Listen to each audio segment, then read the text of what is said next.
have used this land a lot over the years for different things. People have written poems about it, children have played on it. Because it's not commercial forest, it feels different when you come on here, and you can sort of sit here and just listen to the birds or the river. You can find new species like butterflies, bumblebees, weird insects, even mushrooms.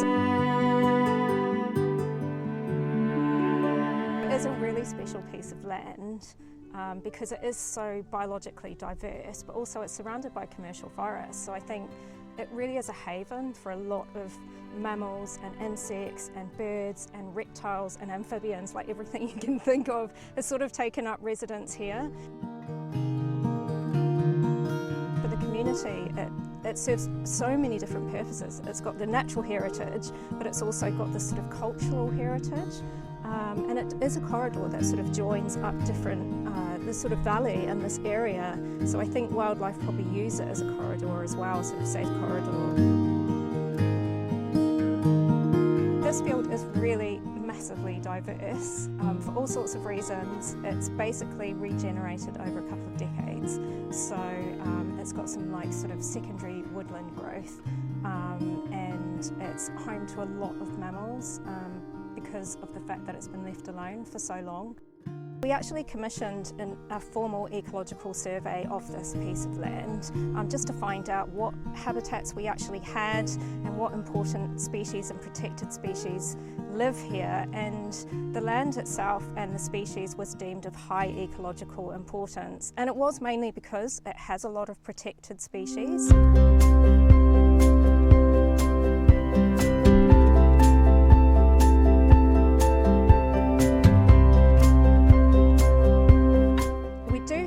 Actually a brand new resident here, which is probably not a surprise. We've got beavers here and they are also a protected species.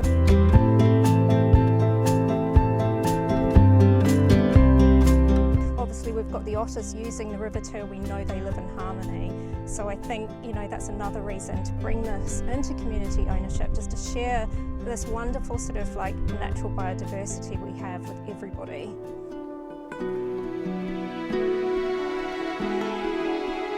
So you'll see there's lots of little pathways around here, and mostly it's just locals that sort of meander around here on these little pathways. There's all sorts of like little gorges and cliffs that go down to the river. They're all really quite secret at the moment.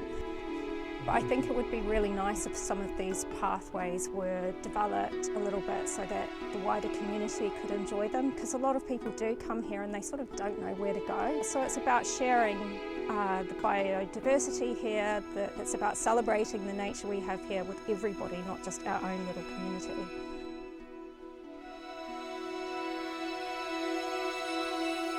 It would actually break my heart, personally, if I saw this land go into development or it was cleared, because I know what lives here and there isn't really this kind of land anywhere else around here because it's surrounded by commercial forests, so it would wipe out a lot of species straight away.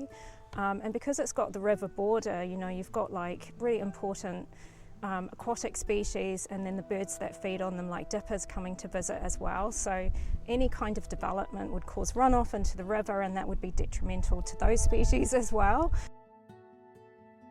So you've got like all of these species living here and all of these different habitats on this really tiny pocket of land, so it really is quite special. And I guess that's ultimately why we feel like it's important to us as a community and why we want to protect it, because we love nature. We live here because we love nature, we love what lives around us, and we want to see them living here for a lot longer.